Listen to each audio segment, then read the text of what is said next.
سچ سب بولتے ہیں اور سب اصرار کرتے ہیں کہ سچ بولنا چاہیے، مگر ہر شعبے کا سچ اپنا پنا ہوتا ہے.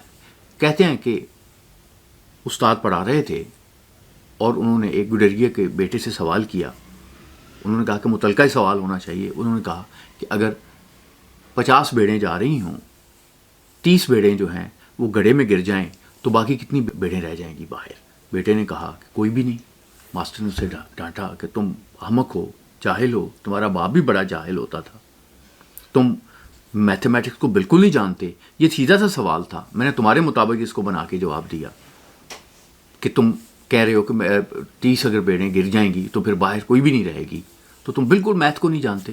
اس کا استاد محترم، میں میتھ کو نہیں جانتا اور آپ بیڑوں کو نہیں جانتے. یہاں 30 بیڑیں گریں گی، باقی 20 جو ہیں وہ بھی باہر نہیں رہیں گی، وہ بھی گڑھے میں گریں گی. اسی کو کہتے ہیں بیڑ چال.